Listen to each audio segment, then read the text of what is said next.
नाजरीन अकरम, अस्सलाम अलैकुम व रहमतुल्लाह। उम्मीद करता हूँ आप सब खैर आफियत से होंगे। जैसा कि हमारा मौजू चल रहा हुजूर अलैहिस्सलाम की मुबारक सीरत, हम उसे सुनकर अपने कुलूब को मुनव्वर कर रहे हैं। अल्लाह ताला से दुआ है कि हमें आकाए दो जहां की मुबारक सीरत पर अमल करने की तौफीक अता करे।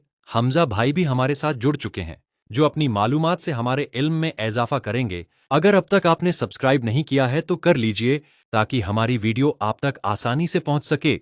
चलिए हम अपनी मौजू की तरफ लौटते हैं। जैसा कि हमजा भाई, हम हुजूर के परदादा का जिक्र कल कर चुके हैं, तो जाहिर सी बात है आज हुजूर के दादा की बात करेंगे।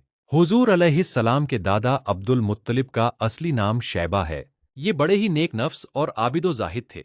गारे हिरा में खाना पानी साथ लेकर जाते और कई कई दिनों तक लगातार खुदा की इबादत में मशरूफ रहते। रमजान शरीफ के महीने में अक्सर गारे हिरा में एतकाफ किया करते थे और खुदा के ध्यान में गोशा नशीन रहा करते थे। नबी का नूरे नुबुवत उनकी पेशानी में चमकता था और उनके बदन से मुश्क की खुशबू आती थी। जी अमजद भाई, जुरकानी अलल मवाहिब जिल्द एक सफ़ा 72 में एक बात ये भी मिलती है। अहले अरब, खुसूसन कुरैश के लोग आपसे बड़ी अकीदत रखते थे। मक्का वालों पर जब कोई मुसीबत आती या कहत पड़ जाता तो लोग हजरत अब्दुल मुत्तलिब को साथ लेकर पहाड़ पर चढ़ जाते और बारगाहे खुदावंदी में उनको वसीला बनाकर दुआ मांगते थे, तो दुआ मकबूल हो जाती थी। और ये लड़कियों को जिंदा दरगोर यानी दफनाने से लोगों को बड़ी सख्ती से रोकते थे और चोर का हाथ काट डालते थे। अपनी दस्तरख्वान से परिंदों को भी खिलाया करते थे। इसीलिए इनका लक़्ब मुतिमूत तैर यानी परिंदों को खिलाने वाला है। शराब और जना को हराम जानते थे और अकीदत के लिहाज से अब्दुल मुत्तलिब के बारे में अहले सुन्नत के उलेमा का मौक़िफ़ है कि वे मुवहिद, एक अल्लाह को मानने वाले थे, यानी शिर्क पर नहीं थे। इमाम जलालुद्दीन सुयूती ने अपनी किताब मसालिकुल हुनफा में लिखा है कि नबी सल्लल्लाहु अलैहि वसल्लम के वालिदैन और अजदाद हजरत इब्राहीम के दीन पर थे। मुल्ला अली कहारी ने शरह अश-शिफा में इसी बात पर इत्तेफाक किया है। आला हजरत इमाम अहमद रजा खान ने भी अपनी कई तसानीफ में इस बात का जिक्र किया है। अमजद भाई, दलील के तौर पर कुछ बातें पेश कर देता हूं। एक, हजरत अब्दुल मुत्तलिब ने अब्रहा के हमले के समय केवल अल्लाह से दुआ की। दो, इस घर काबा का एक मालिक है, वही इसकी हिफाजत करेगा। यह वाक्या इब्न हिशाम की अस सीरतुन नबविया और इब्न कसीर की अल बिदाया वन निहाया में मिलता है। हजरत अब्दुल मुत्तलिब ने कई ऐसी चीजों को एक्सेप्ट किया जो बाद में इस्लाम में भी बरकरार रहीं, जैसे जिना से बचना, वफा, मेहमान नवाजी और जमजम की खिदमत। जमजम शरीफ का कुआं जो बिल्कुल पट गया था, आपने ही उसे नए सिरे से खुदवाकर दुरुस्त किया और लोगों को आबे जमजम से सैराब किया। आप भी काबा शरीफ के मुतवल्ली और सज्जादा नशीन हुए। असहाबे फील का वाकया आप ही के वक्त में पेश आया और 120 बरस की उम्र में आपकी वफात हुई। माशा अल्लाह, हमजा भाई, बहुत खूबसूरत। अच्छा, आपने जो असहाबे फील का नाम आखिर में लिया है, उसे नाजरीन के सामने वाजह करता चलूं। हुजूर अकरम की पैदाइश सिर्फ 55 दिन पहले यमन के बादशाह अब्रहा ने काबा को ध्वस्त करने के लिए हाथियों की सेना के साथ मक्का पर हमला किया था। इसका सबब यह था कि अब्रहा ने यमन की राजधानी सना में एक बहुत ही भव्य और आलीशान गिरजाघर बनवाया था। उसने अरबों को काबा के बजाय इस गिरजाघर का हज करने के लिए यमन बुलाने की कोशिश करने लगा। जब मक्का वासियों को इस बात का पता चला तो किनाना कबीले का एक शख्स गुस्सा होकर यमन गया और वहां के गिरजाघर में पाखाना कर दिया, जिससे वह निजासत आलूद हो गया। जब अब्रहा को इस बात की खबर मिली तो वह गुस्सा हो गया और काबा को गिराने के लिए हाथियों की फौज के साथ काबा पर हमला कर दिया। उसकी फौज की अगले दस्ता ने मक्का वासियों के सभी ऊंट और अन्य पशुधन को ले गए, जिनमें अब्दुल मुत्तलिब के 200 से 400 ऊंट भी शामिल थे, जिसका जिक्र जरकानी अलल मवाहिब में मौजूद है। इस वाक्य से अब्दुल मुत्तलिब बहुत परेशान और गमगीन हुए, इसलिए वे अब्रहा के पास इस मामले पर बात करने गए। जब अब्रहा को पता चला कि कुरैश का सरदार उनसे मिलने आया है, तो उसने उन्हें अपने खेमा में बुलाया। अब्रहा ने अब्दुल मुत्तलिब को देखा तो वे लंबे, प्रभावशाली और बेहद सुंदर थे। उनके पेशानी पर पैगंबरी का नूर चमक रहा था। अब्रहा उनका रूप देखकर भयभीत हो गया और बे-इख्तियार तख्त शाही से उतरकर आपकी ताज़ीमो तकरीम के लिए खड़ा हो गया। उसने उन्हें अपने पास बैठाया और पूछा, कुरैश के सरदार, बताइए, आप यहाँ किस मकसद से आए हैं? अब्दुल मुत्तलिब ने जवाब दिया, हमारे ऊंट और बकरियां वगैरह जो तुम्हारी फौज कैद करके लाई हैं, तुम्हें हमारे सभी जानवरों को हमें सौंप देना चाहिए। यह सुनकर अब्राहा ने कहा, कुरैश के सरदार, बताइए, मैंने सोचा था कि आप बहुत साहसी और बहादुर हैं, लेकिन आपने अपने ऊंटों के बारे में पूछकर मेरी नजरों में अपना विकार कम कर दिया। ऊंटों और बकरियों के बारे में सच्चाई क्या है? मैं तुम्हारे काबा को गिराने आया हूं, तुमने इसके बारे में जरा भी बात नहीं की। अब्दुल मुत्तलिब ने कहा, मेरा मतलब मेरे ऊंटों से है। काबा मेरा घर नहीं है, बल्कि वह खुदा का घर है। वो खुद अपने घर को बचा लेगा। मुझे काबा की जरा भी फिक्र नहीं है। लेकिन अमजद भाई, यहां नाजरीन के दिमाग में यह सवाल जरूर होगा, क्या सच में हजरत अब्दुल मुत्तलिब ने कहा था, मुझे काबा की नहीं, सिर्फ अपने ऊंटों की फिक्र है? अगर हां, तो फिर अल्लाह के घर का क्या हुआ? जब काबा को गिराने के लिए लाखों की फौज और हाथी आ पहुंचे, तो हजरत अब्दुल मुत्तलिब ने सिर्फ अपने ऊंट क्यों मांगे? क्या इसके पीछे कोई गहरा राज था? एक ऐसा जवाब जिसे सुनकर अब्राहा भी हैरान रह गया। आखिर हजरत अब्दुल मुत्तलिब ने अपने ऊंट मांगे, लेकिन काबा की हिफाजत किस पर छोड़ दी? इस तरह के बहुत सारे सवालात आपने मन में आ रहे होंगे, लेकिन जब आप इस वाक्य को मुकम्मल सुनेंगे तो आपके सारे सवालात हल हो जाएंगे इंशा अल्लाह। जब अब्राहा ने यह जवाब सुना तो अपने फिरौनी लहजे में कहने लगा, हे मक्का के सरदार, आप गौर से सुन लीजिए। मैं काबा को ढाकर ईंट ईंट बजा दूंगा और मैं धरती से उसका नाम और निशान मिटा दूंगा, क्योंकि मक्का के लोगों ने मेरे गिरजाघर की बेहुरमती की है। इसलिए मैं उसका बदला लेने के लिए काबा को ध्वस्त करना जरूरी समझता हूं। अब्दुल मुत्तलिब ने कहा, तो तुम जानते हो, और तुम्हारे लिए अल्लाह को जानने में कौन सिफारिश करेगा? बातचीत के बाद अब्राहा ने सभी जानवरों को वापस लाने का हुक्म दिया और अब्दुल मुत्तलिब सभी ऊंटों और बकरियों को अपने साथ लेकर अपने घर चले गए। और उन्होंने मक्का के लोगों से कहा, तुम लोग अपने जानवरों को लेकर मक्का से बाहर चले जाओ और पहाड़ों की चोटियों पर चढ़कर दर्रों में छिप जाओ और पनाह लो।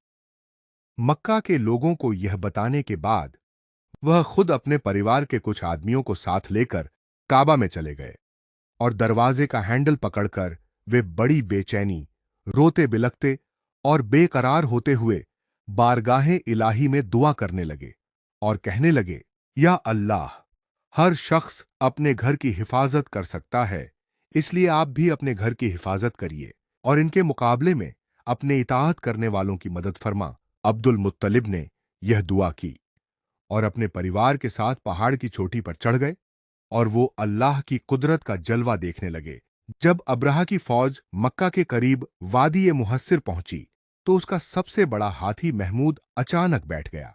उसे जितना भी मक्का की तरफ हांका गया, वह एक कदम भी आगे न बढ़ा, लेकिन दूसरी दिशा में मोड़ा जाता तो तुरंत चल पड़ता। तभी अल्लाह ताला ने अपनी कुदरत का नजारा दिखाया और अबाबील परिंदों को भेजा, जो समंदर की तरफ से हरमे काबा में आने लगे, जिन्होंने उन पर पत्थर बरसाए और पूरी फौज तबाह हो गई। अबाबीलों की संगबारी खुदावंद कहारो जब्बार के कहरो गजब की ऐसी मार थी कि जब कोई कंकरी किसी हाथी के सर पर पड़ती तो वो उस आदमी को छेदती हुई हाथी के बदन से पार हो जाती थी, और अब्राहा की फौज का एक आदमी भी जिंदा नहीं बचा। और सब के सब अब्राहा और उसकी हाथियों समेत इस तरह हलाको बर्बाद हो गए कि उनके जिस्मों की बोटियां टुकड़े टुकड़े होकर जमीन पर बिखर गईं।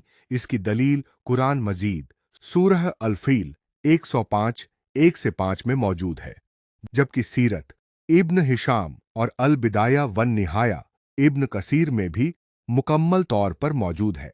जब अब्राहा और उसके लश्कर का यह अंजाम हुआ तो अब्दुल मुत्तलिब पहाड़ से नीचे उतरे और खुदा का शुक्र अदा किया। उनकी इस करामत का दूर दूर तक चर्चा हो गया और तमाम अहले अरब उनको एक खुदा रसीदा बुजुर्ग की हैसियत से काबिल एहतराम समझने लगे। वाह हमजा भाई, क्या खूबसूरत बात बयान फरमाई आपने।